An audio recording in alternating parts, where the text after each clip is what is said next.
Então, boa noite a todos. É com grande alegria que volto a encontrá-los nesse trabalho de compartilhamento da luz. Eu sempre digo que os cabalistas eles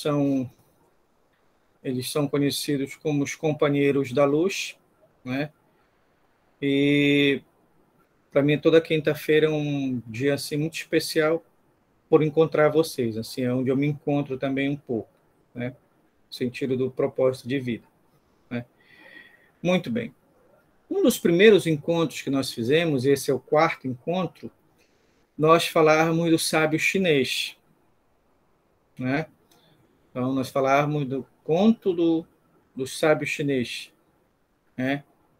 Era uma vez, né, um sábio chinês que sonhou, né? Então, a gente não está falando mais de alguém que contemplou a sabedoria. A gente está falando de alguém que é testamento e testemunho da sabedoria. Mas, para isso, ele teve que sonhar. Ou seja, quando tu sonha, tu não fala. Quando tu sonha, tu não ouve. Quer dizer, quando tu fala, tu imobiliza o teu, o teu corpo, né? Corpo físico, imobiliza ele. Então, é como se tu desligasse o Wi-Fi de SA, né? Desligou de SA, e agora começa a te conectar com Etirá, com Briá, e por aí vai. Estou dizendo isso para começar o nosso trabalho de hoje. Vou compartilhar minha tela, como sempre faço, e podem me interromper à vontade. Tá? Podem me interromper à vontade.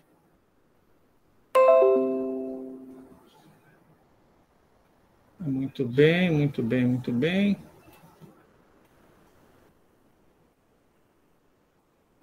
Tá? Então, falamos de hoje é o quarto. Né? Eu chamo de grande silêncio. Essa citação eu gosto muito. Olha o que o Halevi nos diz. O lugar de Deus é no mundo. Porém, o mundo não é o lugar de Deus. Esse ditado cabalístico é o claro testemunho de que, apesar de Deus estar presente na existência, ele está bastante separado desta. E nesse mistério da imanência e da transcendência, de onde vem Deus e o mundo se unem, no íntimo e muito conhecimento. Tal milagre constitui o fundamento da percepção cabalística do universo. Né? Então, se o ser humano é o microcosmo, e nele está contido todos os mundos, então, este ser humano, ele é o ponto de contato, ele é um ponto de contato entre a imanência e a transcendência, enquanto dois aspectos de Deus. Mas para compreender isso, para compreender esse lado de Deus que é transcendente e esse lado de Deus que é imanente, é preciso entender Deus, compreender Deus como o grande silêncio. Né? Deus como um grande silêncio. Né? Somente enquanto grande silêncio, a gente pode... Somente enquanto grande silêncio, a gente pode... Está dando para ver minha tela de novo? Tá? Está dando para ver minha tela de novo? Que eu saí para abrir. Sim, irmão. Tá? Então, somente compreendendo Deus como um grande silêncio, e num grande silêncio, a gente começa a entender essa dimensão transcendente e imanente. E o grande silêncio que falo é o silêncio do sábio chinês. Né? Porque quando a gente fala do processo de revelação, de transcendência do divino, e ao mesmo tempo de imanência, enquanto dois lados da mesma moeda, mas que não são, mas que são lados diferentes da mesma moeda, né? Como diz o adágio cabalista, o lugar de Deus é no mundo, mas o mundo não é o lugar de Deus. Não, para entender? Quer dizer, eu só posso compreender Deus em manifestação. Porém, mesmo olhando para a manifestação, essa manifestação não significa dizer que Deus está lá. Né? Então, isso aí, de certa maneira, é um afastar-se completo de muitas perspectivas ortodoxas, sobretudo da religião. Não é? Ele transcende isso daí. Né?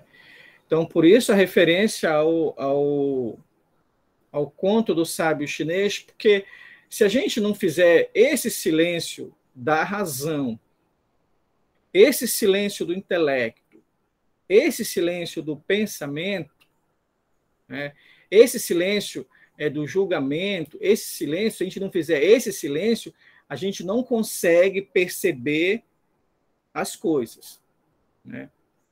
E o que é esse silêncio que eu estou me referindo?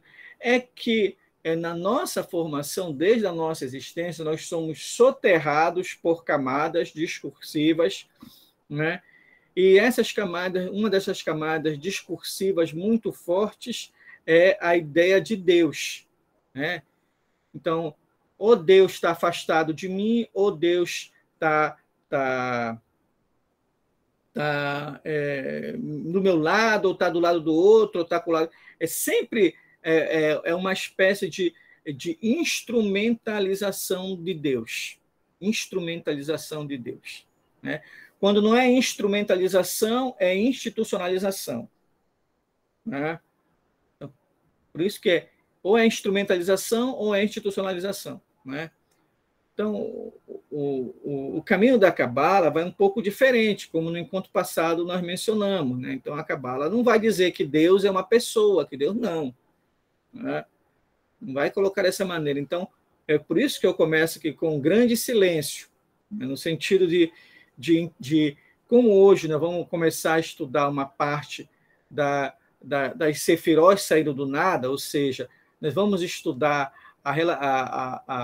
os atributos divinos, essas emanações. Então, é preciso ter muito claro que as emanações, né, as emanações é como se fosse o lugar de Deus no mundo. Mas essas emanações, elas não resumem e não encerram e não explicam Deus. Então, aproximações. Tá? Então, primeiro ponto para se refletir é isso, né? Porque no encontro passado nós parávamos nesse ponto aqui. Nós falávamos 10 sefirós saíram do nada. Né? 10 sefirós saíram do nada. No número dos 10 dedos, 5 opostos a 5. Com uma aliança precisamente no meio. Na circuncisão da língua e na circuncisão do membro. Né? Por enquanto, nesse momento, vamos ficar apenas o 10 sefirós do nada. Tá?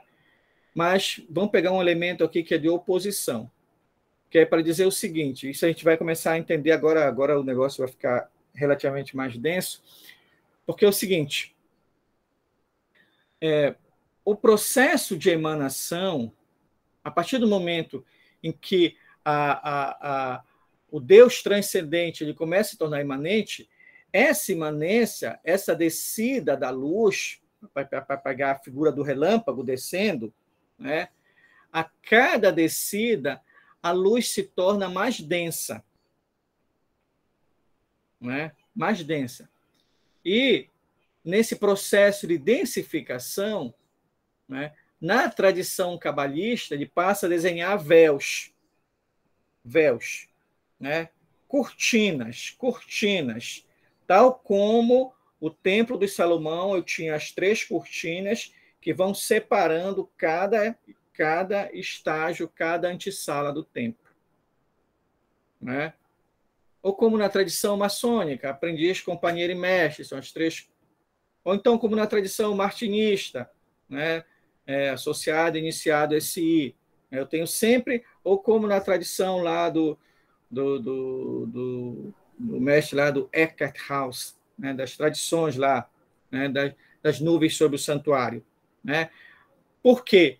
Porque, como lá diz em João, ninguém viu Deus, mas a gente vê somente as emanações.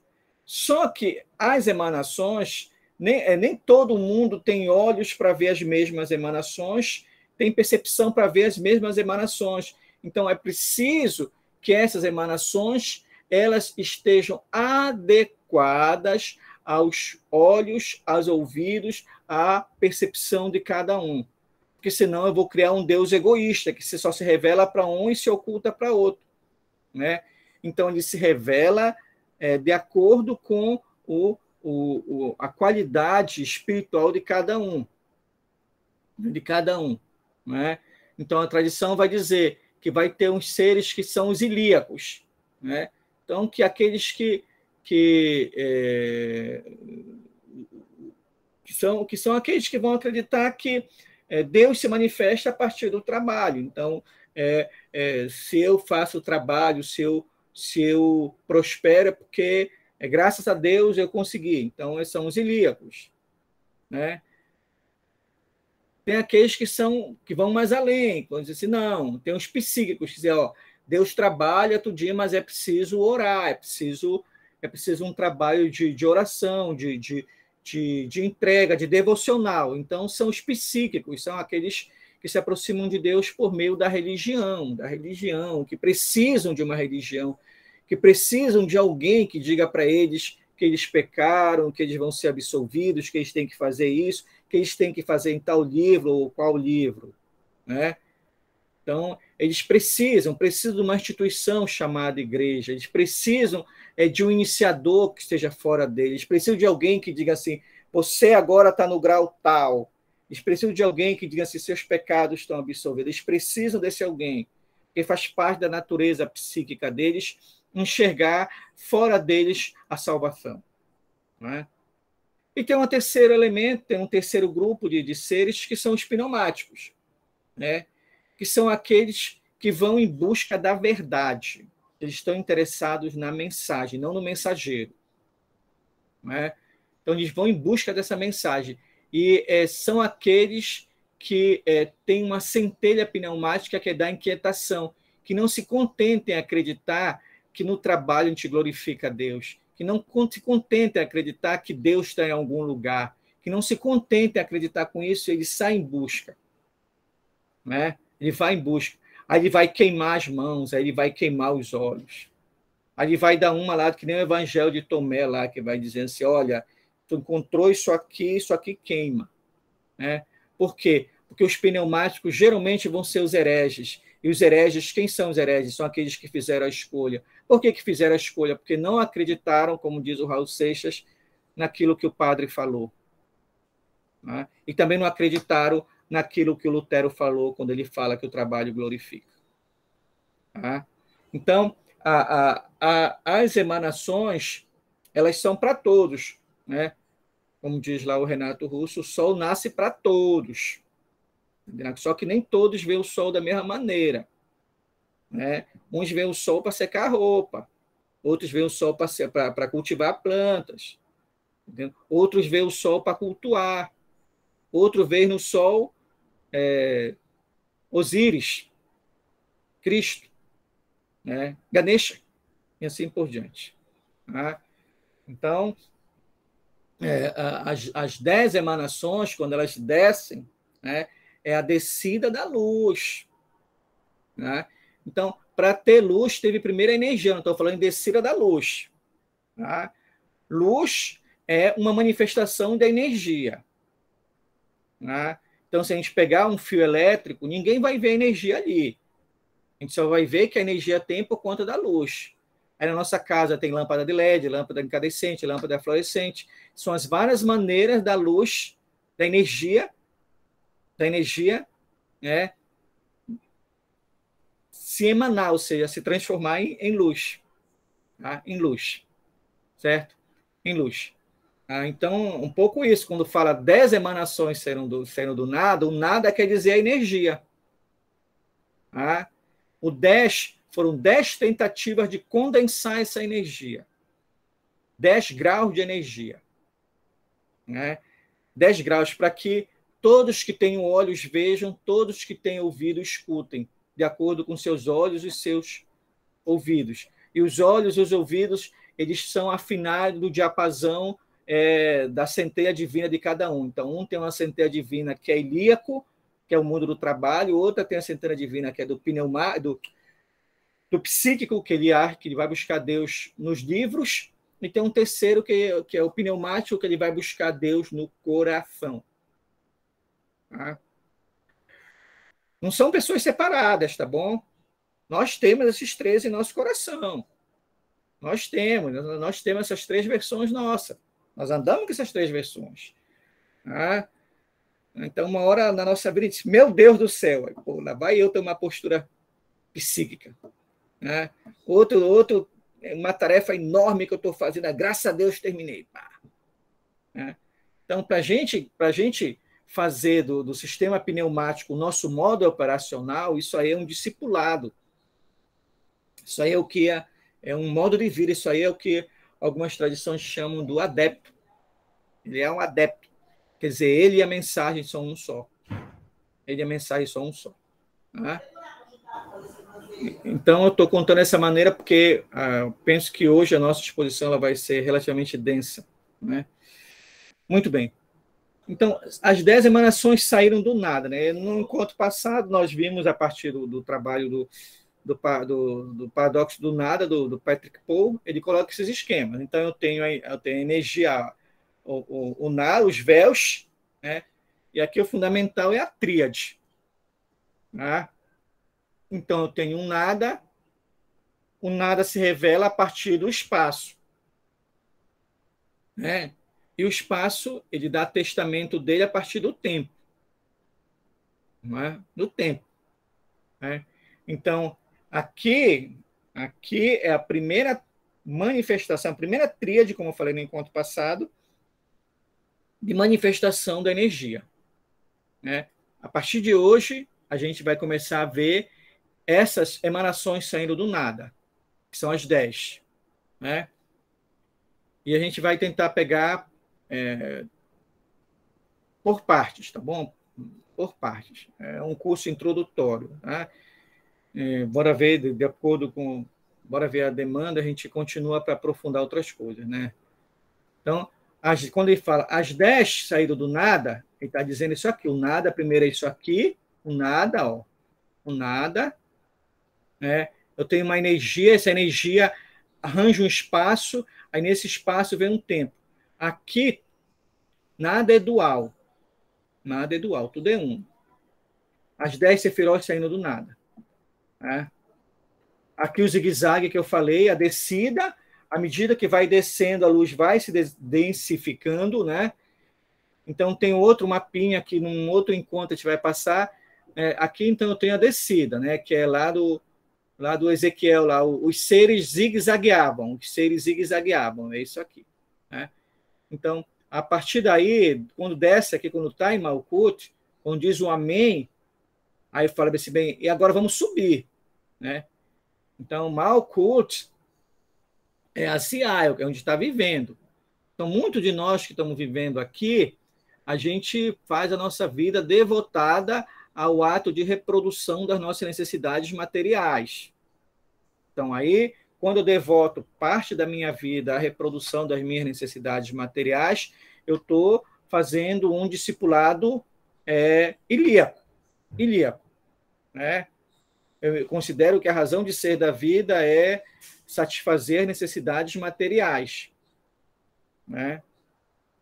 Isso é importante, satisfazer necessidades materiais. Né? Mas há uns que passam a perceber que não tem muito sentido satisfazer necessidades materiais. Por quê? Por conta da efemeridade da vida, por conta da impermanência da vida. Aí eles começam a buscar algo que transcenda as necessidades materiais. Aí sim vão chegar num processo de busca de algo. Aí entra naquilo que se chama religare, que são as religiões. E vai religare para as religiões, né? Então aí nesse momento ele vai procurar cultos, crenças, ritos, né, externos a eles, né? Ele procura uma autoridade para conectá-lo, para ligá-lo, porque ele se considera que ele é algo afastado, né? Por conta dele viver muito tempo no mundo ilíaco, no mundo atolado na matéria, ele vai acreditar que ele é um ser impuro, que ele é sempre um ser feito de pó, ou se quiser, um ser sombrio. Ele só tem sombra. Então ele vai acreditar que inicialmente ele nasce com o pecado da culpa, então ele é culpado de algo, ele é culpado de algo. Então, se ele é culpado de algo, se a priori ele é culpado de algo, e para ele não vai fazer muita diferença, né, ele fazer coisa errada, né, porque a priori ele já se acha culpado, só que ele introjetou que ele se acha culpado, mas ele não sabe do que ele é culpado, mas só sabe que alguém disse que ele era culpado. Né? E para expirar a culpa, ele vai buscar o trabalho. Aí, quando ele não se contenta mais com essa ideia de que ele é culpado, ele quer entender do que ele é culpado. Aí ele vai buscar o caminho do psíquico, que é a religião. Aí vão dizer, olha, tu é culpado do pecado, Aí começa o trabalho, todo o trabalho por intermédio da religião, de fazer essa, entre aspas, redenção dos pecados. Né? Mas só que não é o cidadão que vai fazer, mas é o padre, é o pastor, é alguém que vai fazer, mas não é ele. Tá entendendo? Então é alguém que vai dar o grau para ele, alguém que vai iniciar ele, alguém que vai absorver o pecado dele, alguém que vai pegar a confissão dele. Então ele está nesse nível, né? Aí quando ele percebe que ele chegou nesse nível, né? Que ele participa da igreja, que ele comunga, confessa, que ele faz tudo, mas mesmo assim ele continua aprontando, ou o outro lado continua aprontando com ele, né? Aí ele começa a perceber, mas vem cá, não disseram que absorveram? Se absorveram, por que eu não estou cometendo isso? Aí ele começa a perceber o seguinte, que dentro dele vai conviver dois lados, né?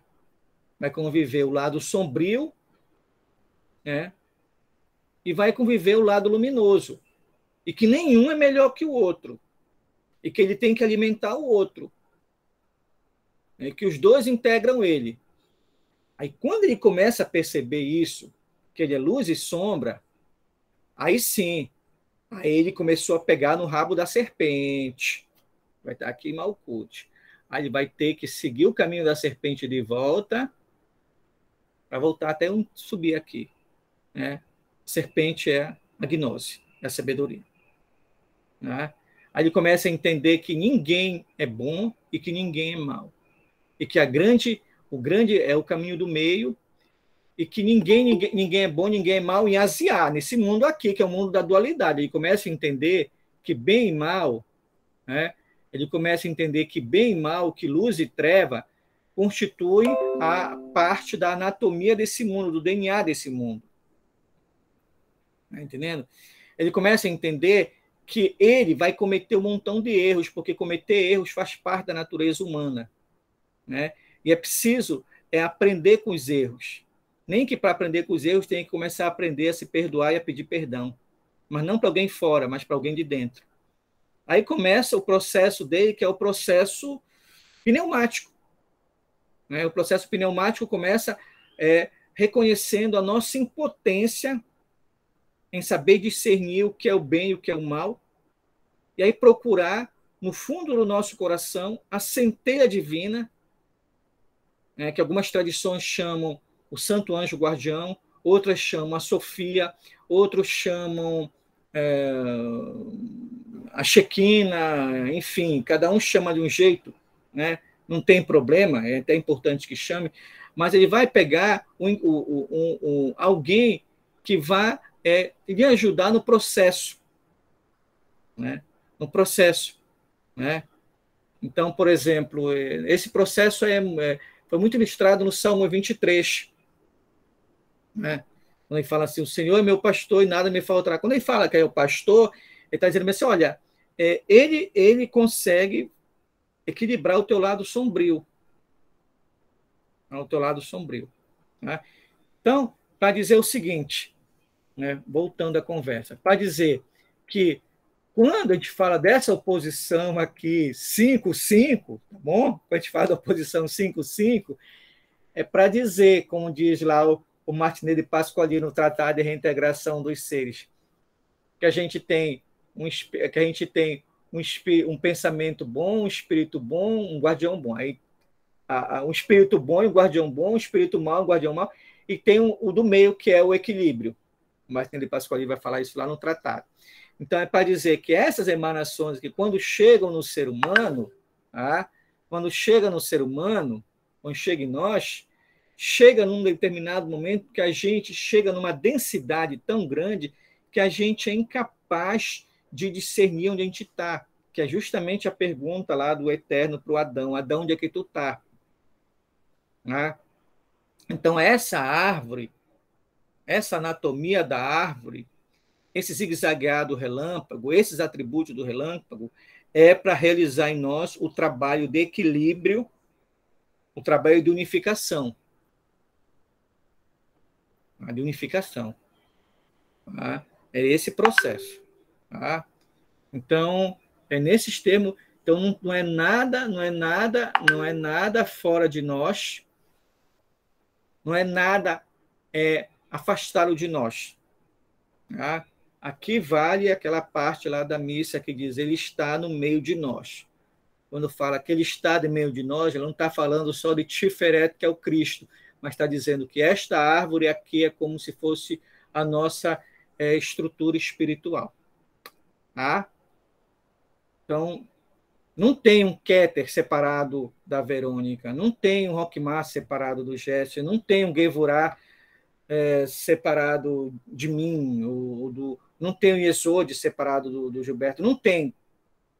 Está em nós. Né? Quem procurar a árvore da vida fora de si é porque não entendeu nada de Cabala. Não entendeu nada de Cabala. O estudo da Cabala só tem sentido para poder libertar a melhor versão de nós. E quando a gente liberta a melhor versão de nós, a gente passa a ter experiências espirituais com entendimento de níveis de realidade que nós não tínhamos antes. Começa um processo de santificação, ou seja, um processo de cura. Santo vem de são, ou seja, aquele que era doente e ficou curado. Né? Ele ficou curado por quê? Porque ele equilibrou a doença não saiu dele, a doença continua nele, mas ele conseguiu equilibrar. Tá? Então, estou dizendo isso dessa maneira porque o trabalho cabalístico é um trabalho de profunda terapêutica. Tá? Terapêutica, é um trabalho de profundo, ele trabalha muito subjetivo, muito inconsciente. Por isso que as escolas sérias que têm a Cabala na sua estrutura organizacional, um dos conselhos que todas elas falam: procure um psicólogo, procure um psiquiatra, ou pelo menos procure amparo em literatura psicanalítica, porque senão vai achar que tudo é fora. Não estamos falando de processos externos, nós estamos falando de anatomia da alma, nós estamos falando de anatomia do universo, nós estamos falando de anatomia espiritual. Tá? Então, quando a gente fala do Keter, a gente não está dizendo que Keter está em cima de nós.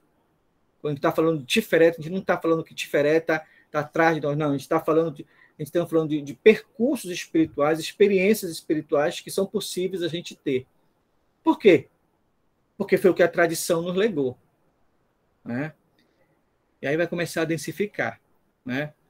Então, quando eu falo dessa primeira triunidade manifesta,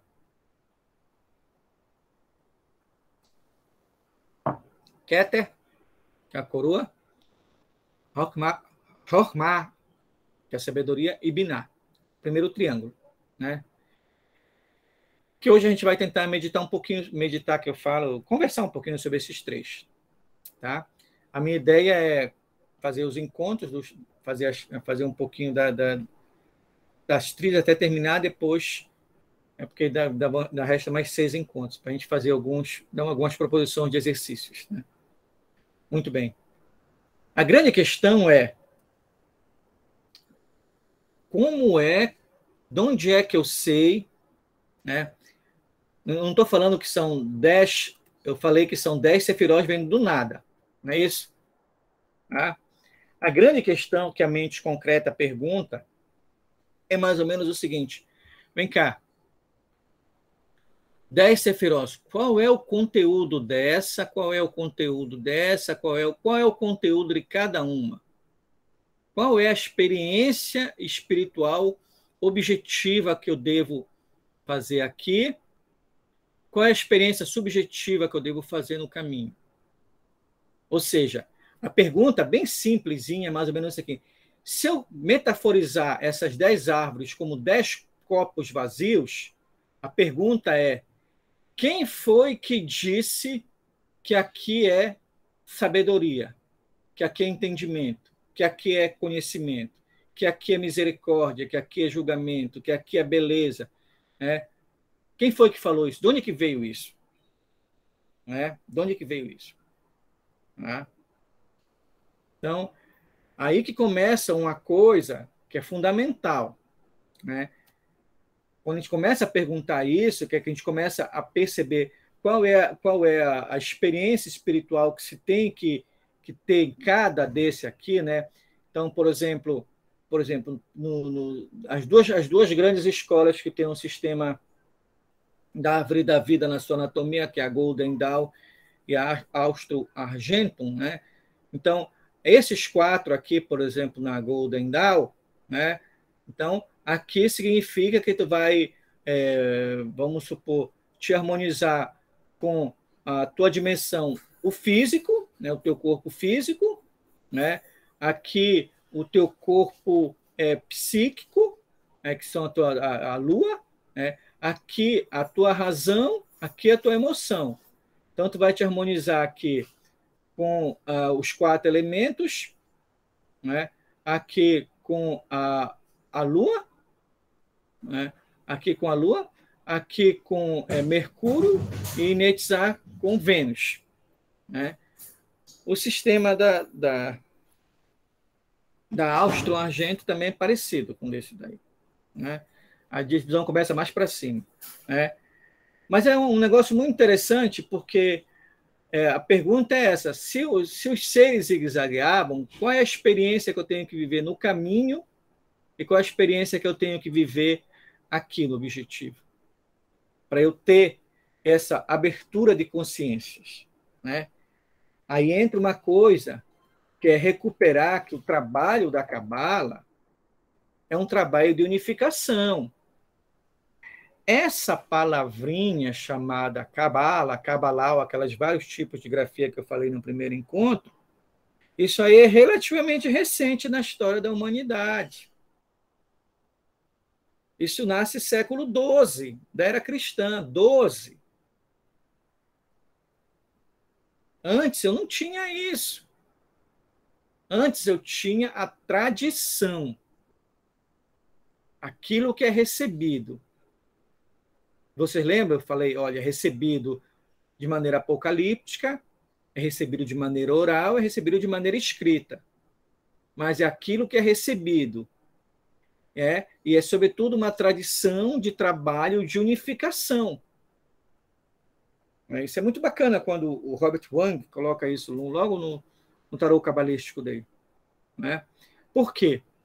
Porque no século XII, né, quando surge esse nome chamado Cabala, quando a Cabala entra no dicionário das escolas esotéricas, né, ela nada mais é do que para manifestar um grande container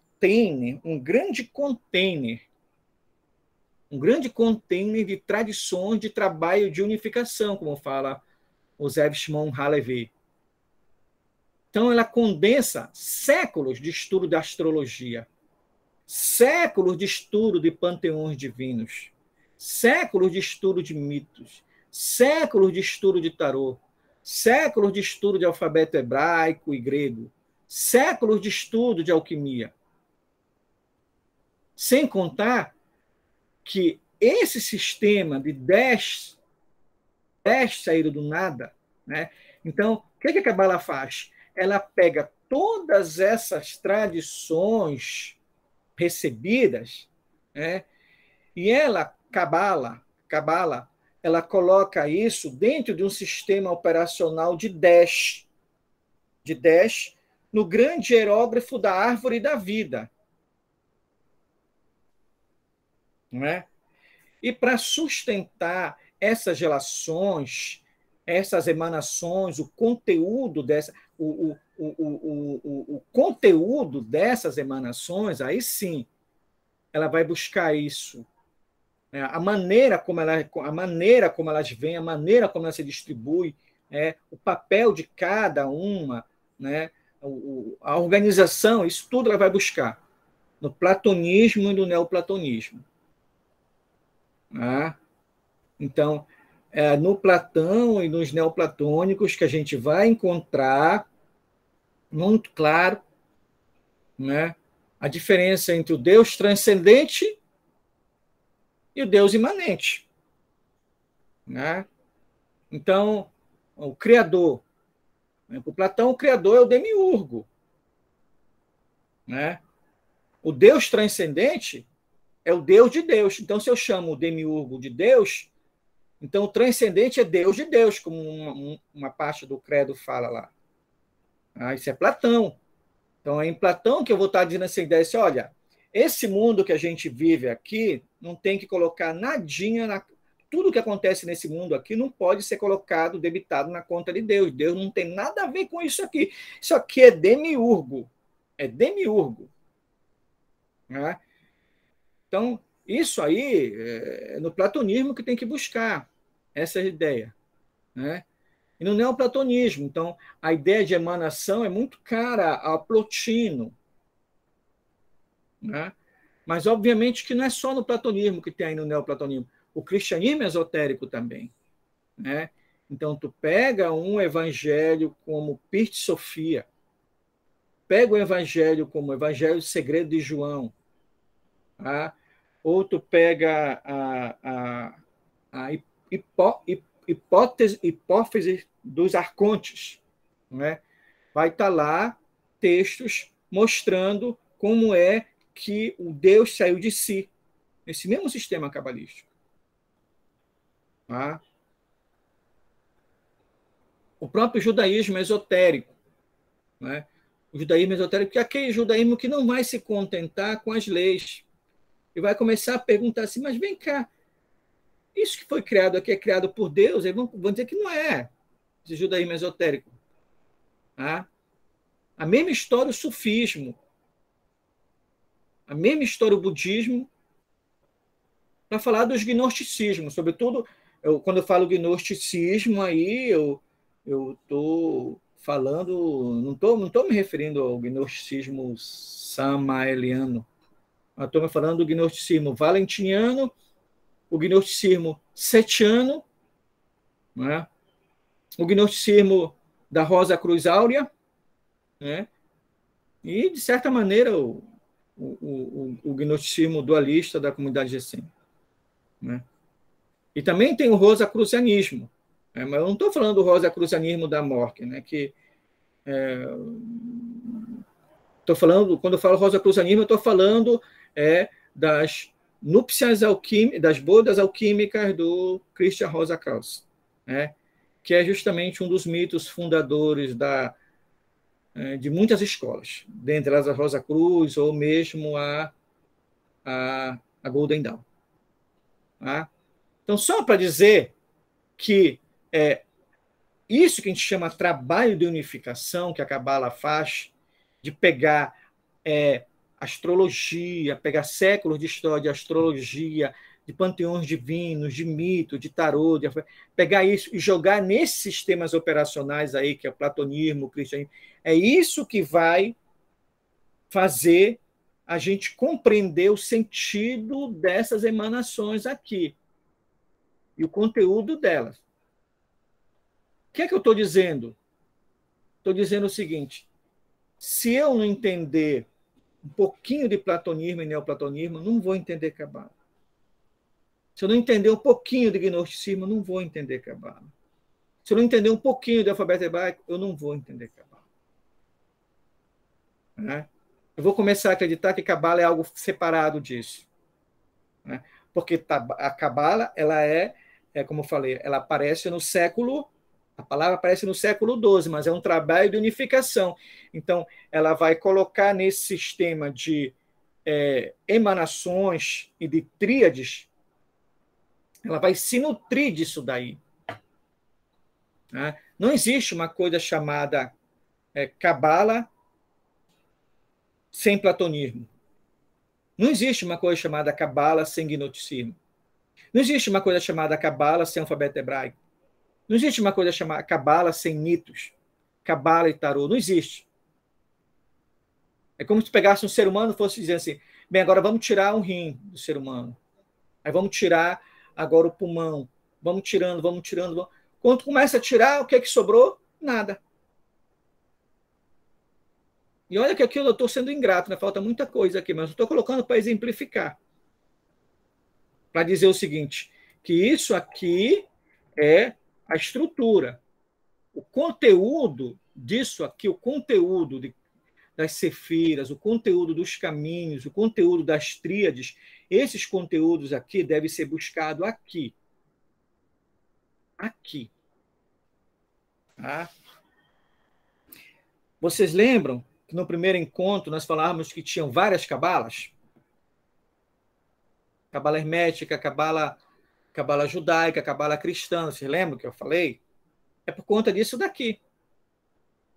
E vocês lembram que eu disse que todas elas têm a sua razão de ser, porque todas elas tentam traduzir uma tradição a partir de um trabalho de unificação baseado nas 10 emanações que saíram do nada. Então, é o Sefer Yetzirah, quando ele fala das 10 emanações que saem do nada, quando ele fala dos 32 caminhos de sabedoria, que eu mencionei rapidamente no encontro passado, aí ele vai dizer, olha, amigos, estas tradições todinhas aqui, nós podemos ajustar aqui, ó. Nós podemos ajustar aqui. Desde que nós não olhemos para essas tradições no sentido literal, desde que nós procuremos olhar essas tradições no sentido sódio da palavra. Você lembra que eu falei o sentido sódio da palavra no encontro passado? Né? Que é o sentido esotérico. Tá? Então, quem vai buscar um mitos, por exemplo, quem vai ler uma história mitológica, por exemplo, e começa a perguntar se o cidadão existiu ou não existiu, onde existiu ou não existiu, ele está fazendo uma leitura profundamente literal, que não vai levar muita coisa. Né? Não vai levar muita coisa.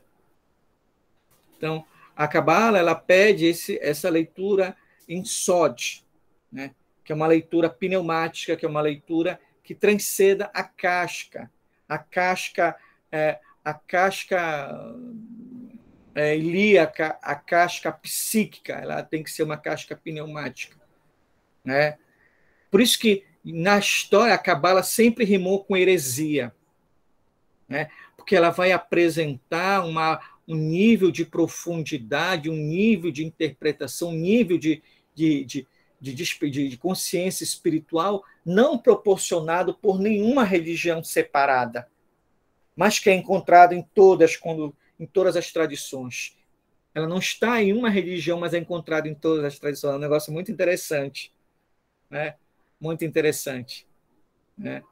Então, Você pega, por exemplo, o prólogo de João, então não é preciso muita dificuldade para entender que o prólogo do João a gente está falando disso aqui, ó. No princípio era o verbo se fez. Não é preciso muito esforço para mostrar isso aqui, mas é um texto que está lá na Bíblia. Né? Está na Bíblia. Né? Então, esse é fundamental para a gente começar agora o trabalho de estudo da Cabala. Né? E aqui começa o cuidado com a mente tagarela. Né? Que é justamente acreditar. Aí a primeira perturbação que surge na cabeça de quem vai começar a estudar Cabala é muita coisa, nossa, mas é muita coisa, muita coisa, muita coisa, muita coisa, ele começa a dizer. Por quê? Porque ele está confundindo totalidade com tudo. Né? Totalidade com tudo, são duas coisas diferentes. Né? Veja, é, o que eu, num dos encontros a gente falava do aterramento. Citei foi o Eliphas Levi, falava do aterramento, né? Dos 4 verbos de aterramento, não é isso? Né? Então, o que quer dizer? No trabalho de Cabala, que tu vai começar, né? Sugiro eleger um que tu simpatize, que tu tenha uma empatia. Tu gosta de tarô? Então, começa a estudar Cabala e tarô. Estuda Cabala e tarô. Estuda Cabala e tarô. Que com certeza esse teu estudo de Cabala e tarô vai te levar para o alfabeto hebraico. Aí vai te levar para o alfabeto hebraico. Aí o alfabeto hebraico com certeza vai te levar para a astrologia, porque as letras duplas lá vão falar dos planetas. Aí a astrologia vai te levar para o panteão divino. Né? Os panteões divinos. Né? Saturno, Marte, vão te levar. Isso vai te levar para os mitos. Quando tu perceber, tu já fizeste a alquimia espiritual. Né? Mas, vocês lembram lá da figura lá, do caminhante lá, que o Halevi mostrou? Ele está com óculos, ele está com uma luz, né? Ele está lá com agasalho. Então, ele precisa, como diz lá os irmãos maçons, cobrir o templo. Senão vai continuar tagarelando. Ele vai começar, vai abrir a boca e pensar que ele está perguntando, mas ele não está perguntando. Ele está apenas dispersando. Está entendendo? Dispersando. Ele está antecipando algo. Para perguntar é preciso estar presente. Né? Está presente. Então, a gente está presente, a pergunta ela surge no mesmo lugar, a resposta surge no mesmo lugar da pergunta. Mas para saber a ligação da pergunta com a resposta tem que estar presente. Tem que estar o foco, tem que estar aterrado. Então, não se iludam. Cabala não estuda tudo. Não se iludam. Para estudar Cabala não precisa estudar tudo. É nem eu que estou falando, a John Fortune fala isso, o Israel Regadier fala isso, o Crowley fala isso também, sabe? E outros. Sabe? Então, é coisa de ansioso, dizer, nossa, mas eu tenho que saber tudo. Quem falou? Então, quer dizer que tu acredita que tem um pensamento onde caiba que tem um pensamento humano onde caiba todos os pensamentos? Tu acredita nisso? Claro que não tem isso. Então, o Robert Hung, que é um dos grandes componentes que eu acho que já faleceu, da Golden Dawn. O cara dedicou a vida à Golden Dawn. Então, esse livro que ele fala é um livro belíssimo, onde ele dedica de corpo e alma a fazer a conexão entre tarô e cabala. Maravilhoso. Então, isso aí é uma dica que eu dou para vocês sossegarem, para vocês não ficarem ansiosos. Não ficarem ansiosos. Tá? Não ficarem ansiosos, que não, só pelo fato de aqui eu estou tentando explicar para vocês de onde vem essa pseudo-ideia de que para fazer cabala tem que saber tudo. Estou dizendo de onde vem essa pseudo-ideia. Né? Então, diferente disso, o que é que eu estou dizendo? Que a cabala é um trabalho de unificação, que a palavra cabala surge no século XII, mais ou menos, mas que antes dela, antes do século XII, já tem muita história aí, pelo menos 12 séculos, considerando a era cristã. Né? 12 séculos. Né?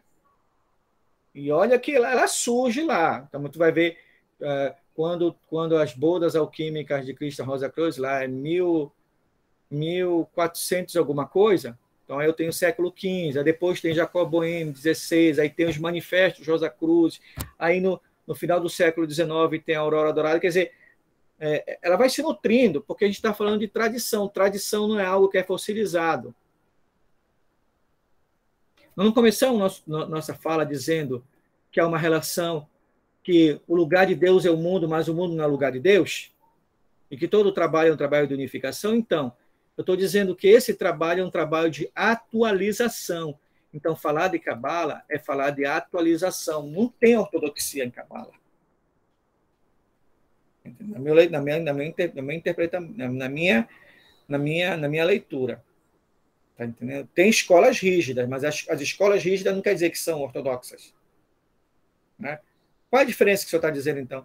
Tem escola que fala bem assim, não, para tu entrar aqui, tu tem que saber o alfabeto hebraico. E eu também não tiro o mérito deles. Né? É como se eles estivessem fazendo um processo seletivo. Tem razão deles. Né? Mas a cabala que esses irmãos praticam não quer dizer que é uma cabala fossilizada, que é velha. Tem razão de ser deles. Né? Por quê? Porque a fonte eterna de tudo que existe, ela não para. Tá? Deus é atualização. Deus é energia, é atualização, e não está parado. Quando eu falei platonismo, eu não estou falando coisas do passado. Eu estou falando coisas tão atuais, tão atuais, tão atuais. Então, quando tu pega um princípio do budismo esotérico, que vai falar da impermanência, e vai falar também como é que ele fala? São os dois princípios do budismo que ele fala é a impermanência e a interconexão, interdependência. Impermanência e interdependência. Tá? Então, o ensinamento do budismo vai ser muito, muito, muito, muito claro.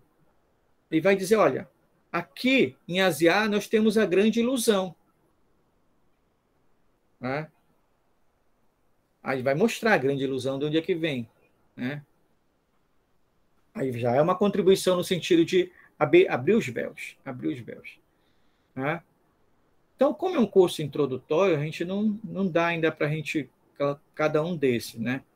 Mas estou dizendo que isso aqui é o recheio, algum dos recheios para entender isso aqui. Tá? Muito bem.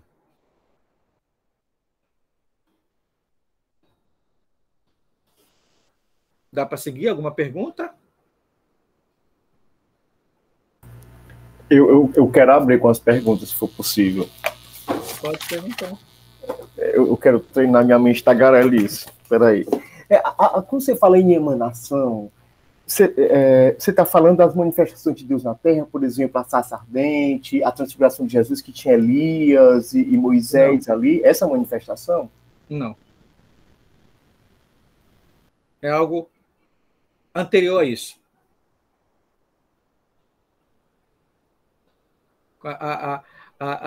Ali é apenas uma metáfora. Então, quando no encontro eu falei bem assim, que quando o processo cabalístico, o trabalho cabalista começa a reconhecer eu sou o que eu sou, que é da sarça ardente ali, né?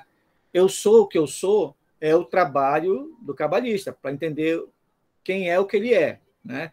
Que foi o trabalho do Moisés. Mas a ideia de transcendência e de emanação, ela é anterior a isso. Ela é anterior a isso. Né? É anterior a isso. Alguma pergunta mais, gente? A história dos três véus. Os véus, eles existem, na verdade, de Ain para Ain Sof, e Ain Sof para Ain, ou cada Sephiroth tem três véus, um para separar uns dos outros. Como é essa história dos três véus? Véus? Pois é, a gente vai falar disso agora. Ah, certo. Obrigado. Então, muito bem. Deixa eu voltar aqui. Então, como eu falei ainda há pouco, né? Aí, isso aqui é para ajudar a entender o conteúdo daqui. Tá? Por quê? Porque muito dessa anatomia aqui, desse conteúdo, né? Pegando isso que o Gilberto falou, a própria ideia de véu, né? Então, eu tenho um véu bem aqui, eu tenho outro véu aqui, eu tenho os três véus, né? Esse dos três véus é a mesma anatomia da queda do Mantinelli Pasquali, são as três quedas. Tá? Então, eu tenho a primeira queda dos quatro espíritos, dos seres espirituais que nasceram para o culto da divindade, então eles caíram. Aí, quando eles caíram, aí o Eterno criou o Adão para substituir um desses espíritos, aí o Adão tornou cair. Tá? Então, a ideia dos véus, enquanto algo que turva a visão da fonte, é uma coisa muito que deve muito ao gnosticismo, que deve muito ao platonismo, que deve muito ao cristianismo esotérico, que agora a gente começa a falar, né? Então, esse trabalho aqui, essa tríade, né, cujo conteúdo está aqui, como é que agora as emanações elas vêm? Qual é o sistema das emanações? Qual é o ritmo? Qual é a lógica delas? É sempre esse. Né? Eu tenho o transcendente que se revela. Né? Então, eu tenho o Ain, que vai gerar o Ain Sof. O Ain é o nada. Aí o nada gera o Ain Sof, que é o espaço. Aí o espaço gera o Ain Sof Nu, que é a luz. Né? Mas, para o Ain gerar o Ain Sof, foi preciso um processo de negação do Ain. O Ain Sof, ele conserva um pouco do Ain, mas ele já é menor que o Ain, porque ele é espaço. E antes não havia espaço, havia o nada. Aí, o Ain Sof Ur, ele vai ser gerado do Ain Sof. O Ain Sof Ur é a luz. Para ter luz tem que ter espaço. Tá? Então, Ain Sof Ur é negação, conservação e superação. Então, aqui a lei é do ternário. Né? A lei é ternário. Né? Então, esse ternário é o que dá origem à imanência. Olha, se fosse só o Keter, né? O Keter, quando ele sai, ele dá origem a uma linha. Mas quando Rockmar se liga a combinar, aí volta de novo para Keter. A primeira figura formada, é o triângulo, né? Dos três lados. Então, isso quer dizer 3. Né? 3 é igual a 6. E 6 é igual a 3. Né? Então, 3 é igual a 6. 1, 2, 3. Olha, 1 mais 2, 3, 3 e 3, 6. Aí 6 pela redução é 21, que é igual a 3. Tá? Então, o ternário, ele é a lógica que vai dar esse movimento entre transcendência e imanência. Tá? Se quiserem ir para outro rumo, é como se fosse a fonte, a energia, aí a energia pai e mãe. A energia pai e mãe, aí ela pode dar origem a um terceiro elemento, a um quarto elemento aqui. Tá? Aí esse quarto elemento já vai ser um nível, né, um acorde abaixo desses de outro aqui. Vai ser outro triângulo. Então, vocês lembram do encontro passado, da falava bem assim, em Keter está contido todos os 9, em Orkmar está contido todos os 8, em Binah está contido todos os 7. Né? Então, vai dizer que a cada emanação, tu vai reeditando esse processo de negação, conservação, superação. Negação, conservação, superação. Né? Então, nessas tríades, elas vão revelar o componente imanente do eterno. E as tríades, elas revelam experiências de divindade, experiências espirituais. Né? Mas como é que eu posso compreender essas experiências espirituais aqui? A partir disso daqui. Tá? Que vai te dizer conteúdo de cada sefiró, o conteúdo de cada caminho, são essas tradições aqui. Porque a Cabala é um trabalho de unificação. Tá? Aí começamos a brincadeira. Tá? Então, vamos supor, aqui é uma distribuição planetária da árvore da vida, tá bom? Tá? Então, se eu estou falando que a árvore da vida se nutre da astrologia, então eu posso fazer essa distribuição aqui. Tá?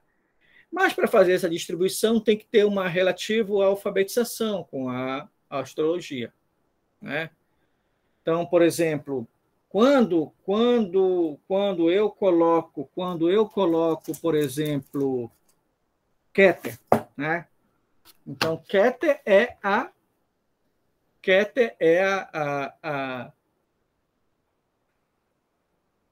fonte mais próxima de Ein Sof Ur. Tá? Então, aqui é a unidade mesmo. Aqui é a unidade mesmo. Tá? É a unidade que transcende qualquer forma, qualquer limitação. É uma potência de possibilidades. Então, ela é, digamos assim, está lá mesmo no fundo das águas primordiais, digamos assim. Né?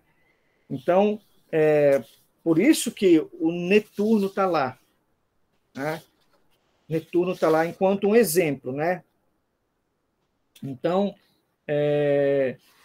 aí tem um elemento de transcendência muito grande.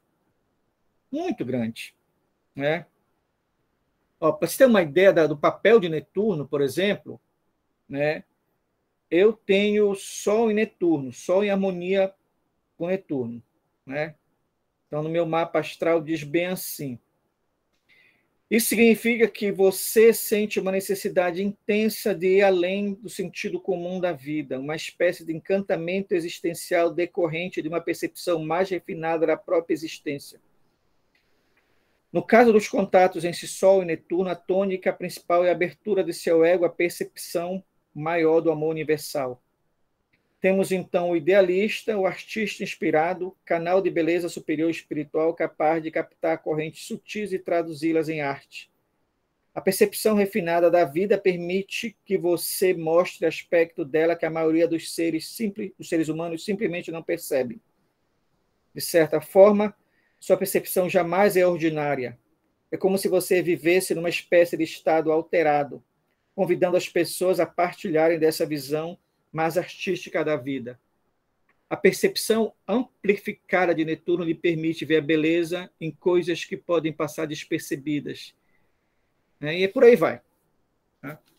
Então, por isso que quem começa a estudar Cabala é fundamental ter o seu mapa astral.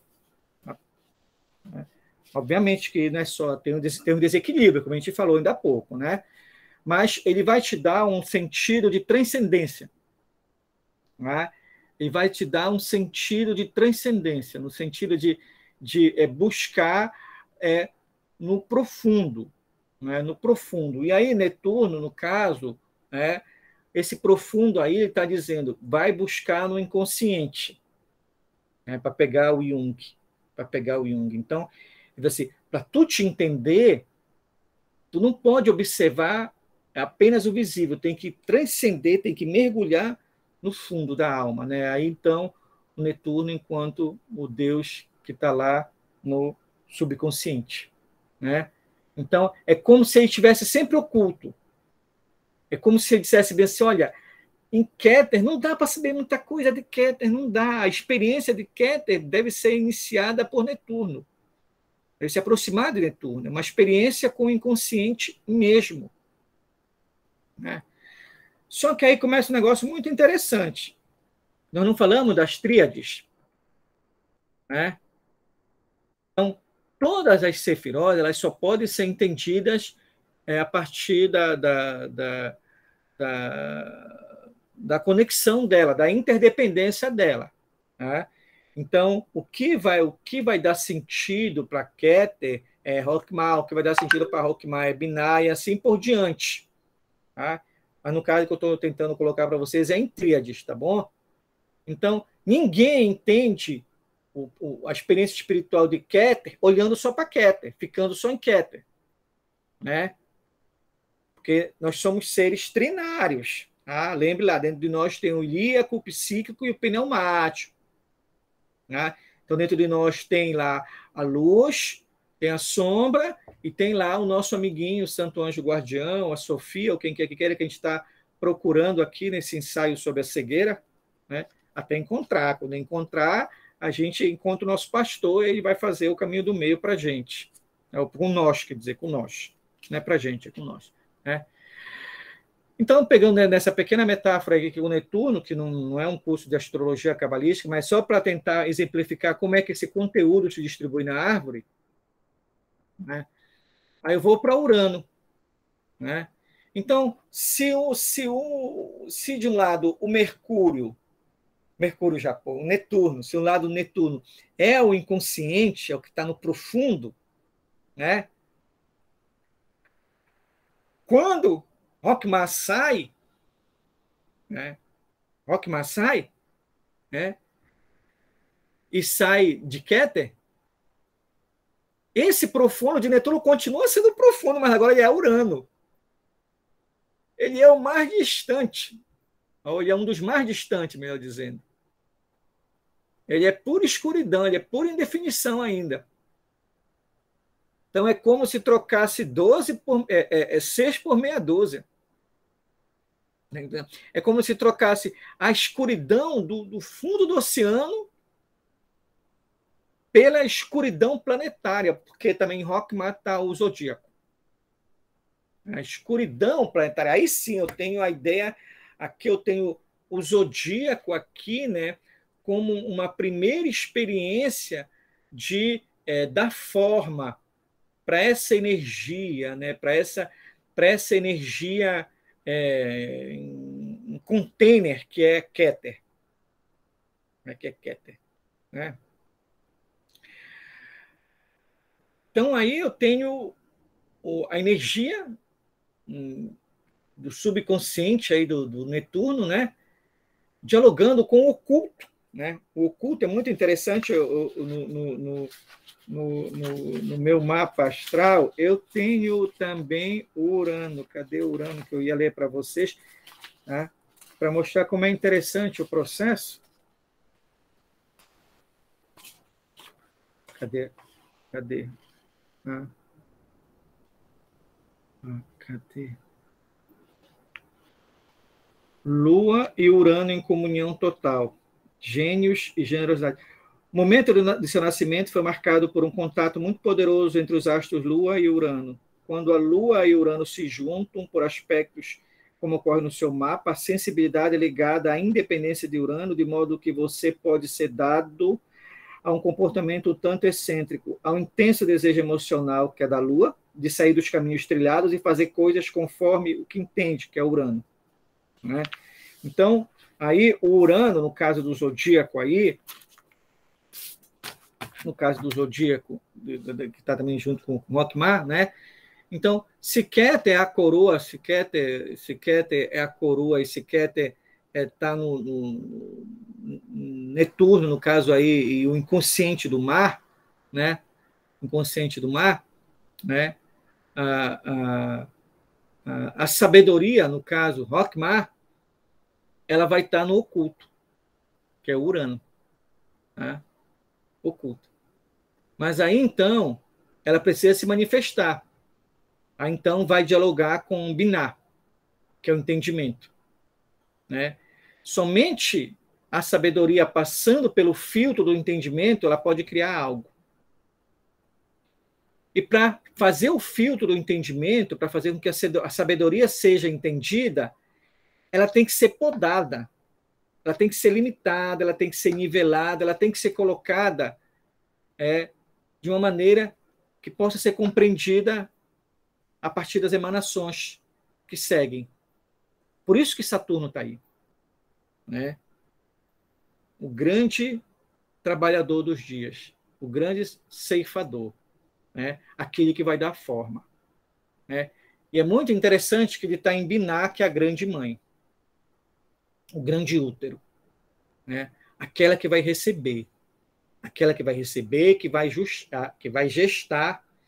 E quando o Senhor dos tempos e dos dias disser está na hora, aí começa a nascer, né? E nasce o primeiro fruto dessa união aí é um grande véu, né? Então essa primeira aqui, então eu tenho um grande véu bem aqui, que é da Ate, né? Que é da Ate, que é o grande, que é a gnose, a sabedoria, o conhecimento, mesmo, o conhecimento, né? Que está em Plutão, que está distante, o mais distante. Por quê? Porque diferente dos outros, né, se esse aqui tem um limite, se todos têm um limite circunscrito, né, aqui eu tenho algo que é um não limite. Tenho algo que não é, como se fosse um abismo. As tradições todas dizem que ele é um abismo, né? Então, quando tu consegue pular do abismo, quando tu consegue, no caminho de volta, a serpente, quando tu consegue pular de Gesed, que é a misericórdia, e saltar para o abismo, então tu vai nascer de novo. É aqui com Nicodemos, aqui que o mestre fala com Nicodemos, bem assim, meu amigo, tu tem que nascer de novo. Aí Nicodemos vai perguntar, e o mestre está falando aqui, tu tem que pular de novo para o grande abismo, voltar de novo para cá, para a Biná, né? O grande útero aqui, né? Voltar para essa experiência aqui. Tá?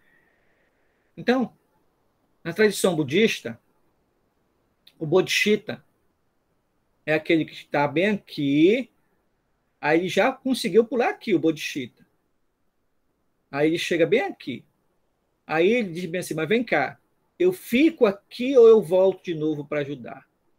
Aí ele compreende que outras pessoas precisam do auxílio dele aqui, aí o Bodhisattva volta aqui. Tá?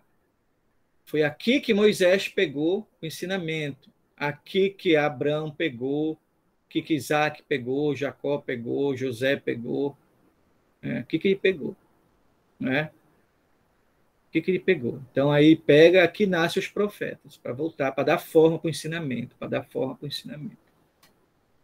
Ah. Muito bem. Não vou falar dos outros, porque para a gente permanecer nessa tríade, tá bom? Nos outros encontros eu vou voltar depois. Aí, você lembra que eu falei no início dos seres, dos níveis de emanação da luz? Tá? Então, aqui, então, nessa primeira tríade aqui, né, que é a tríade que diz respeito a Netuno, a Urano e a Saturno, né? Então, eu tenho aí o Fiat Lux, né? O Fiat Lux, né?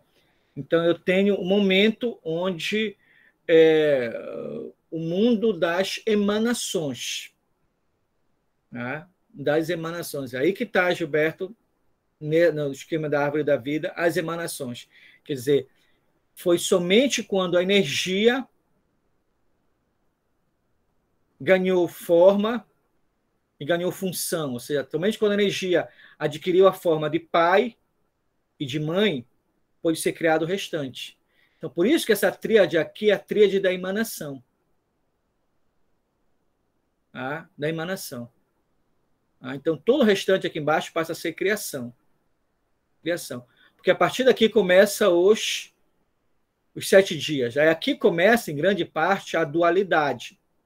Tanto é que aqui em cima, Keter não tem vício. Rockmar não tem vício. Mas interessante que Binah tem. Binah vai ter.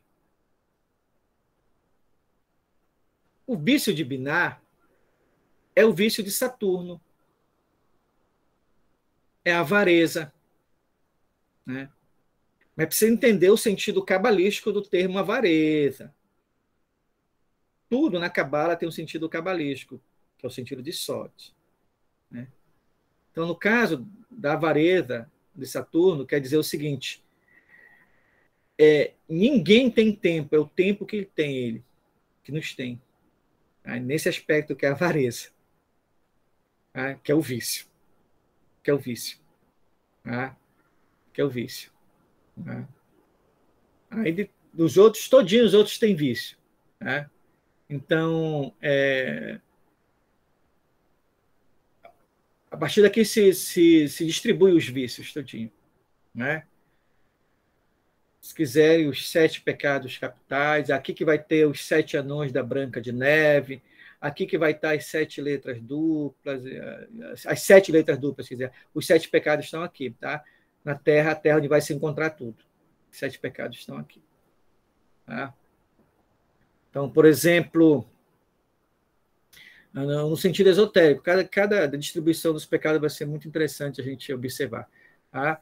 Então, aqui nós estamos falando de algo que, aqui em cima, nós estamos falando de algo que não tem dualidade. A partir daqui vai ter dualidade. A partir daqui vai ter dualidade. Tá? Então, isso aqui é uma outra maneira de entender as tríades. Né? Então, se eu quiser, por exemplo, aqui nessas 3 de cima, olha, Keter, Rockmar e Binah, né? Então, aqui eu tenho os 4 níveis de entendimento da árvore. Né? Então, onde emanou, que é a origem disse para criar, os 7 dias da criação.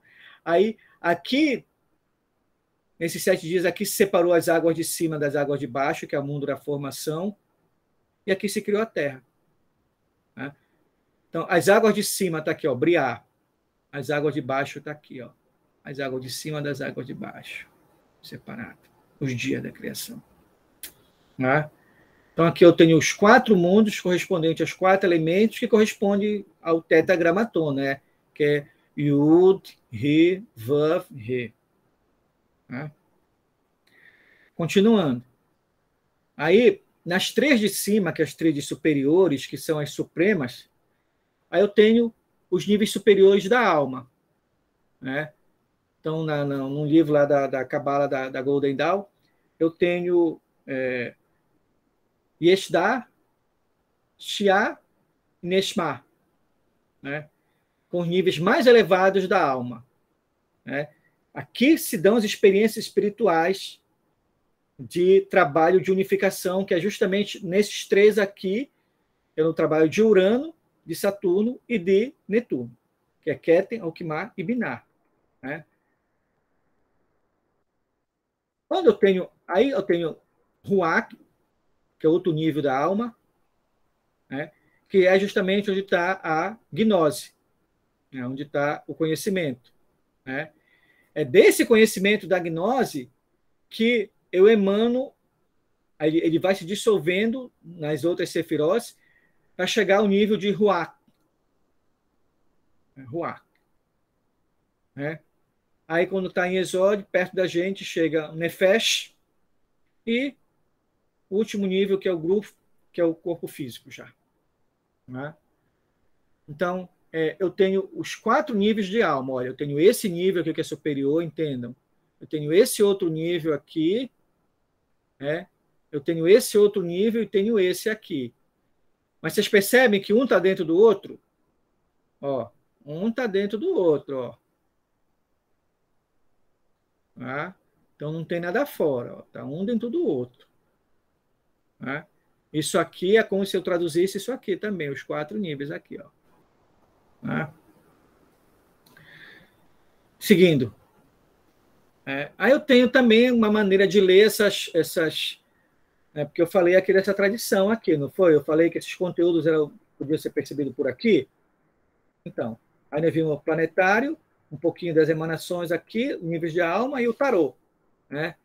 Então, por exemplo, para compreender, agora eu falei do Keter, Hokmah e Binah, né? Eu falei Keter, Hokmah e Binah como sendo Netuno, Urano e Saturno, né? E sendo o mundo das emanações, né? E sendo o nível mais elevado da alma, né? Então, os caminhos que completam essa tríade, que unem essa tríade, né? Então, no caminho, por exemplo, de Keter para Hokmah, dentro do tarô, eu tenho a carta do louco, né? Que é o 00. Né? Ou então, alguns falam que é o Aleph, né? Depende da tradição. Mas o importante é a figura do louco. Né? Então, aqui o louco, né, ele tem um emblema muito interessante, por quê? Porque Hokmah é sabedoria. Então, o louco está dizendo para mim que a sabedoria divina é loucura aos olhos dos homens. Tá? Tal como a gnose era sinônimo de heresia, a sabedoria expressa na figura do louco, do tarô, é como se fosse loucura aos olhos do homem ilíaco, por exemplo, Né? Muito bem. Aí, esse homem ilíaco, por exemplo, ele vai ver o louco, como loucura. Então, ele vai ver a sabedoria divina como sendo loucura, porque a sabedoria divina, quando ela é manifesta, todas as vezes que ela manifesta por meio dos profetas, das profecias ou das alianças, ela soa para as instituições como sendo loucura.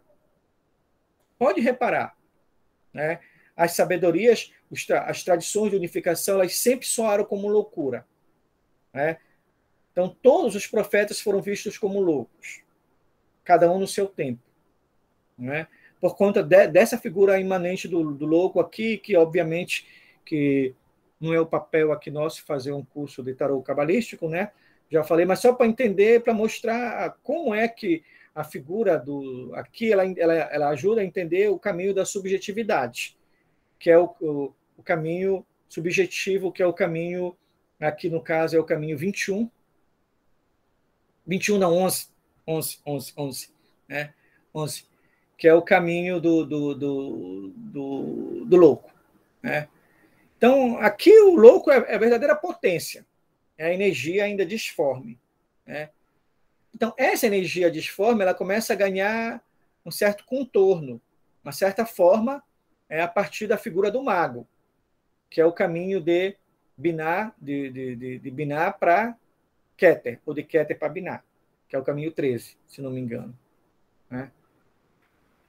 Por quê? Porque o louco, a figura do louco é interessante, porque o louco ele já vai estar aterrado, um pé no chão, ele vai estar glorificando as coisas que vêm de Keter, por isso a mão para cima, né?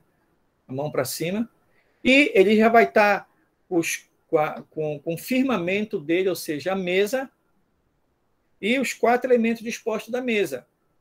Então, aquilo que o louco traz no seu saquinho, né, ele despejou agora. Então, esse louco traz no saquinho uma roupa, esse louco traz no saquinho ferramentas, esse louco traz no saquinho tudo o necessário para que esse louco agora se transforme no mago e faça o trabalho. Né? Aí sim,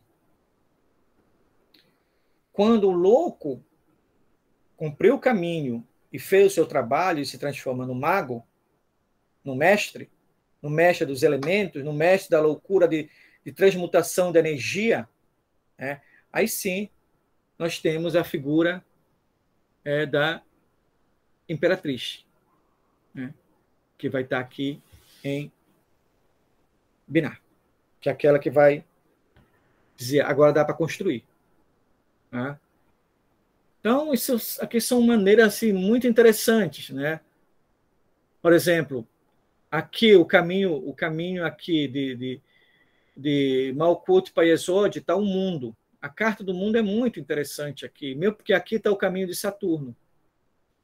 Então, essa carta aqui tem porque aqui está muito reduzida, mas essa carta no tarô, vocês vão ver que são os 4 animais que estão aqui, vocês vão ver que é uma mulher que está dançando aqui. Então, essa dança aqui é como se ela repetisse a dança do louco aqui em cima. Né?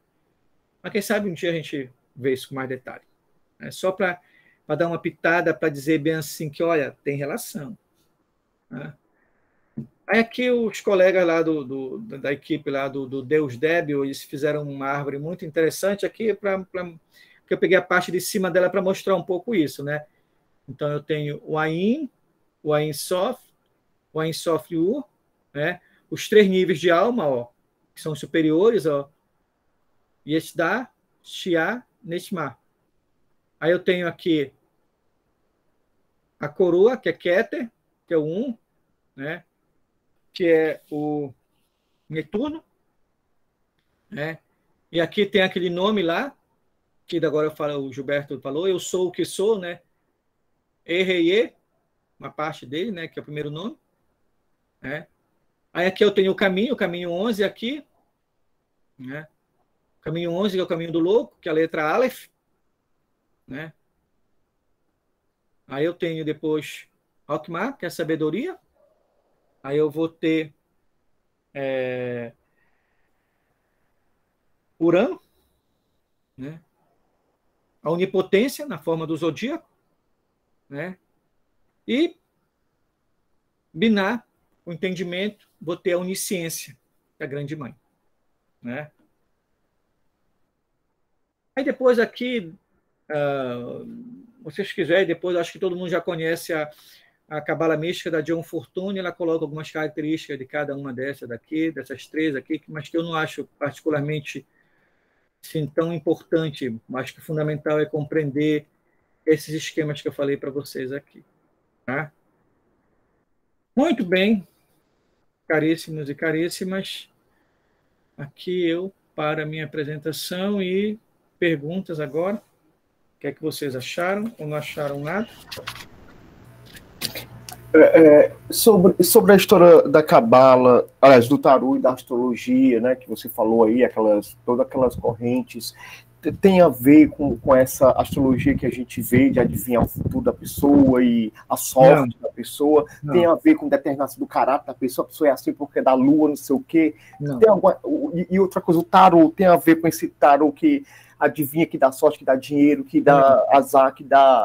Eu queria ver essa relação aí, a tarô, a astrologia e a cabala séria que você está dizendo aí.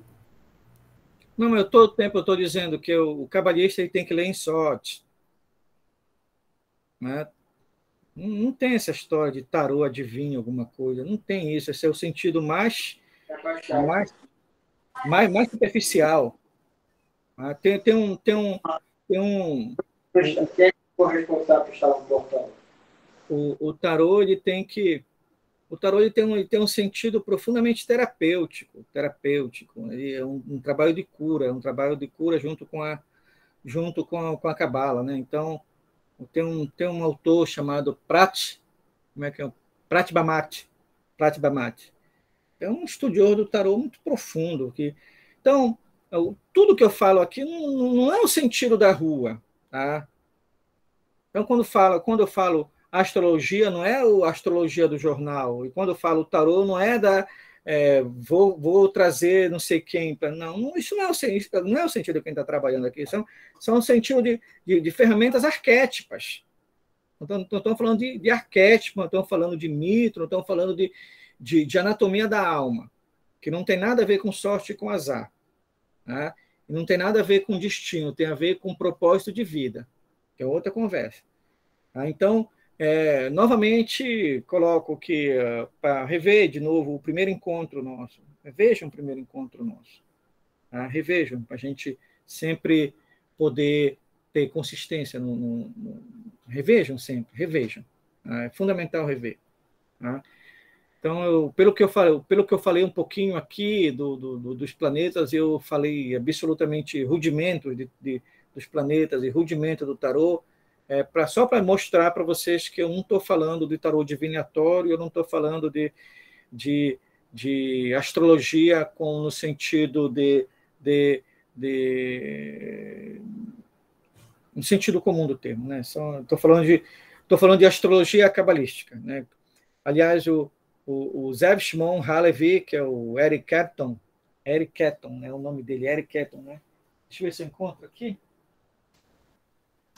Não está aqui. Mostra a capa para gente, João. Tá, deixa eu pegar aqui. Ele tem um livrozinho chamado Astrologia Cabalística. Tá? Agora eu fico mexendo com o meu livro aqui, eu não encontro.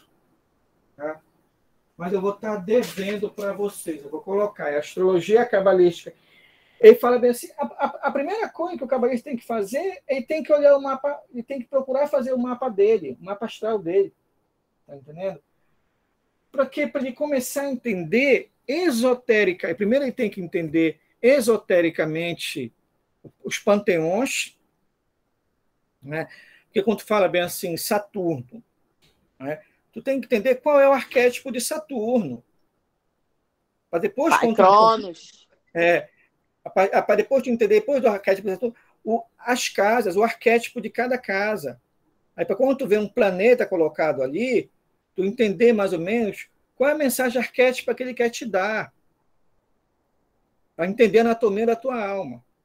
Então, o cabalista ele deve fazer isso para ele poder entender o que leva ele a gostar de determinadas coisas e não gostar de outra. Né? Que não tem nada a ver com destino. Tem a ver com o Zev Shimon Halevi, eles têm a ver com sina e propósito de vida. Né? Sina e propósito de vida. Quer dizer, o que é a sina? A sina é quando tu descobriu rapidamente o teu propósito de vida. É como se dissesse bem assim, olha, cara, eu vim para fazer isso aqui nesse mundo. Pronto, eu não vim para morar nesse mundo, vim para fazer isso aqui. Acabou e pronto. Viu, Gilberto? Então, é preciso fazer um processo de aterramento e rever de novo a primeira, sobretudo a primeira, para poder entender um pouquinho o sentido que a gente aplica aqui. Né? Mas foi boa a tua pergunta, porque isso angustia muitas pessoas. Mas eu queria ouvir vocês. A história da cabala, você fala que é preciso estudar a cabala em sódio. Você está falando de uma frequência, tipo a frequência em alfa, em ômega, em delta. Você está se referindo sódio como uma frequência mental, por exemplo? Não. Sódio, eu estou falando de uma linguagem que transcende o sentido da palavra. Tá? Então, quando tu fala, por exemplo, a palavra Iá, né? Iá é formado de Yud e Re, né? 2 letras. Né? Então, quem lê vai dizer Iá. Né? Mas no sentido sódio, tu começa a dizer assim, Yud é dash. Né? Yud é dash. Né?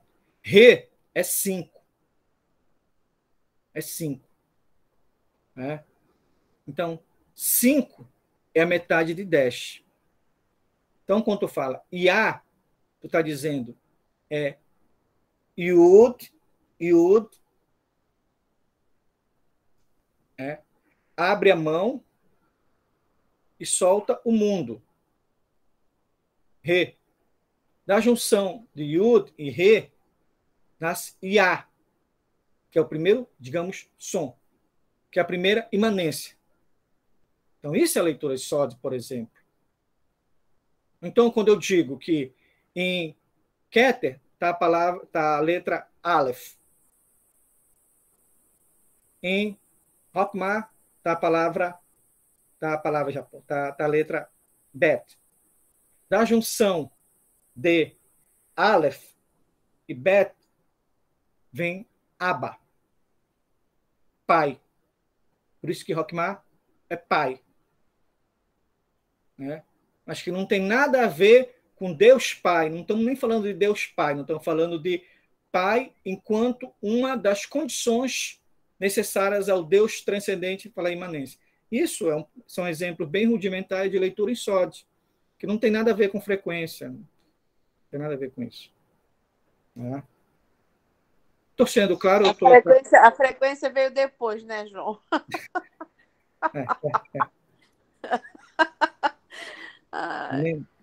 Então, olha, muito complicado, meu amigo. A gente vai ter que. Eu estou achando que depois desse curso você vai ter que fazer uma reciclagem de base. E a gente, de repente, vai ter que entrar primeiro com uma filosofia. Não, pois é, interessante. O que eu fiz hoje colocar para vocês é que não dá para compreender Cabala sem compreender as tradições espirituais, sem compreender sabe? Fica vazio. A gente fica meio perdido. Eu estou me sentindo perdido e olha que eu conheço um pouquinho de alguma coisa, um pouquinho.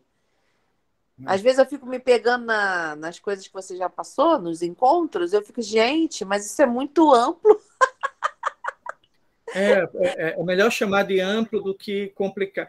A não ser que entende complicado, complexo, né? Complexo quer dizer interligado. O sentido original da palavra complexo de coisa. Interligado. É muito. Mas ele é complexo também. Mas é muito amplo. É uma amplitude muito grande. Mas vocês têm que ser misericordiosos com vocês têm que ser pacientes com vocês. E não pode ser ansioso. Sim. Não pode ser ansioso, é devagar. Mas, Gilberto, achei interessante a tua pergunta. Sabe o que a gente pode fazer lá no grupo? Quem daqui que entende um pouquinho de astrologia? A gente podia conversar sobre isso lá no grupo. Isso. Mas eu sugiro que as perguntas no grupo foquem os encontros. Também, né? Lógico. Também não, isso. Porque assim, senão o que acontece? Eu estou lá no Google, eu encontrei uma coisa, aí eu jogo lá no grupo. O que é isso aqui? Não dá, assim não anda. Assim não anda. Eu tenho que focar a questão do que foi colocado. Porque essa é a pedagogia. Boa noite, mestre. Mas diga, Alex. Boa noite, gente. Boa noite a todos os irmãos. Assim, eu fico grato pela contribuição do mestre nas explicações, porque às vezes a dúvida ela aparece pelo nível da nossa própria ignorância. A ignorância que eu digo não é o fato de você não saber de algo, mas depende das fontes que você procura estudar. Então, tem muita fonte na internet, como o colega falou das frequências, né? Alfa, gama, que não deixa de ser a questão também comercial do marketing, né? Então, assim, os ensinamentos do mestre Naum, ele está num nível mais elevado, ele está num nível que não está muito para essa questão de comercial, da questão da muitos conhecimentos soltos na internet. Então, o nosso nível, às vezes, de ignorância faz com que surjam dúvidas. Só que, quando você, dependendo da fonte que você procura, né, estudar, essa que vai ser um diferencial para todos os irmãos que estão aqui no curso. Então, por exemplo, as minhas fontes que eu tenho estudado, as explanações do mestre Naum, é só gratidão, porque não é algo que vai estar me colocando dúvida. Na verdade, é que está me tirando dúvidas. Então, quando ele falou da tríade, às vezes, pelo nível de casca, né, de sedimentação que a nossa ignorância está, às vezes não abre para outras tríades. A gente foca só naquela tríade, pai, filho, né, espírito, ligado mais à religião. Então, a gente também tem que se libertar um pouco desses dogmas, desse pensamento muito preso, né, e abrir para um nível, né, que ele está nos conduzindo, né, nas suas explanações, um nível mais superior, um nível assim que é tanto libertador, né, na questão de você se autoconhecer, como também de você entender, não pelo nível de comércio que a internet virou, né, de informações, às vezes até informações desconexas.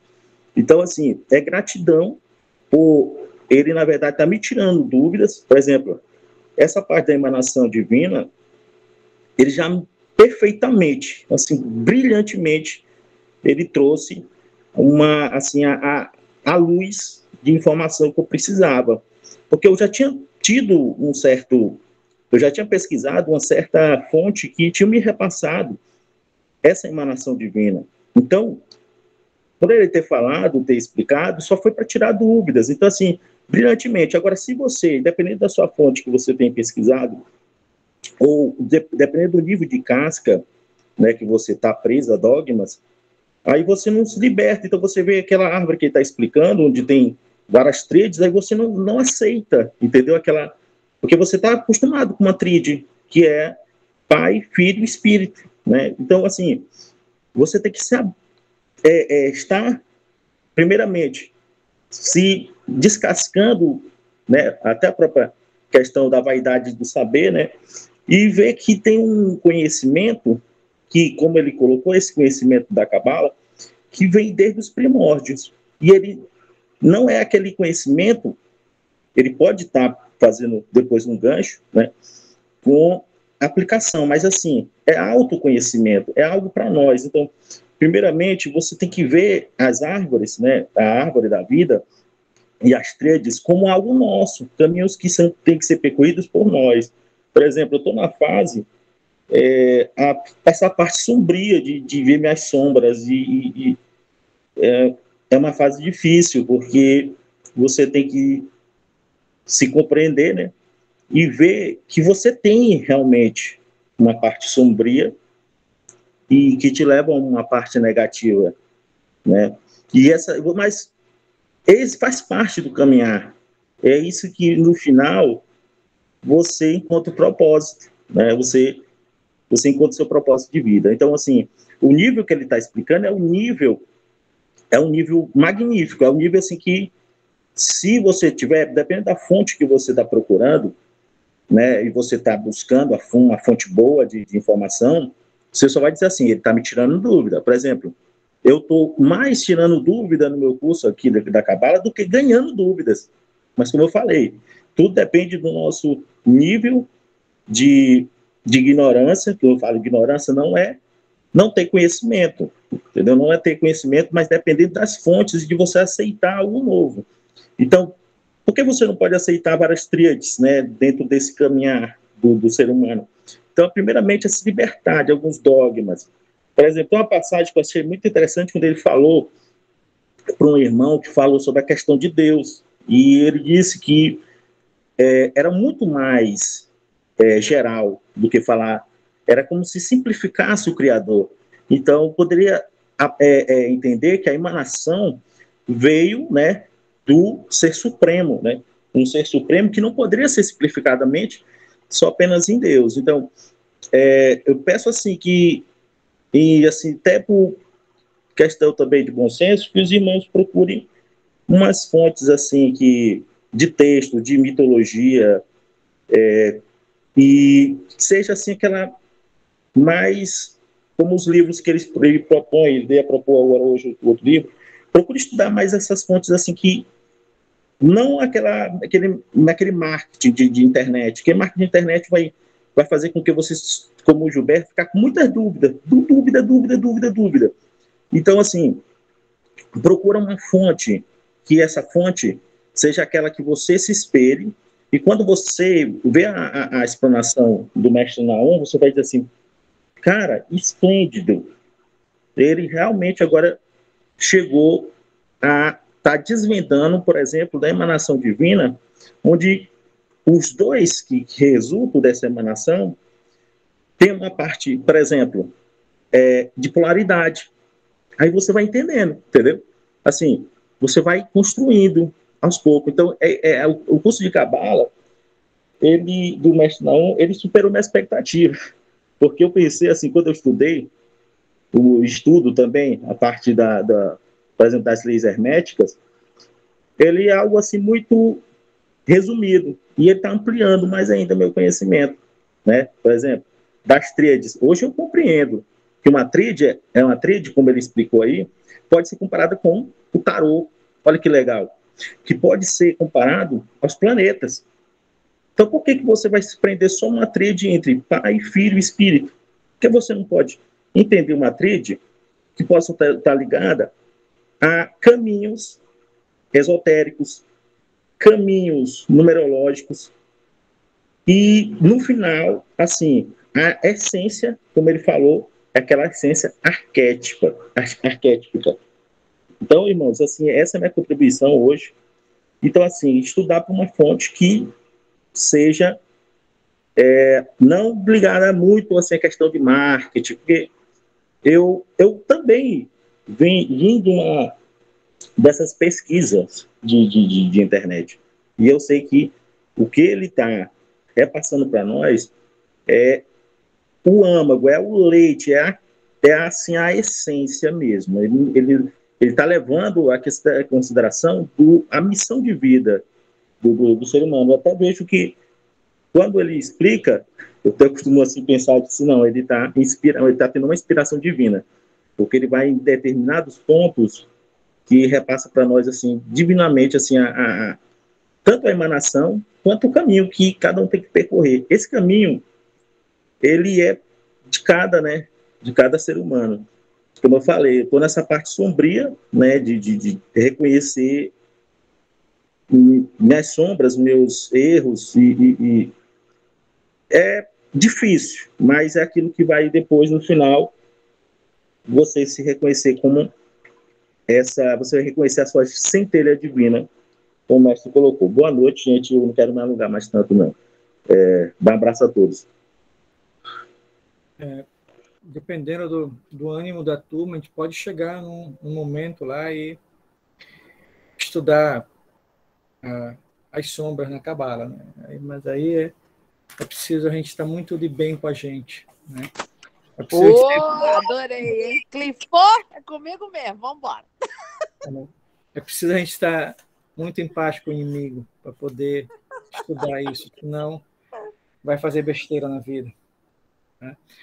Então, caríssimos, eu acho que é isso. Agora eu vou encerrar a gravação aqui. Eu espero que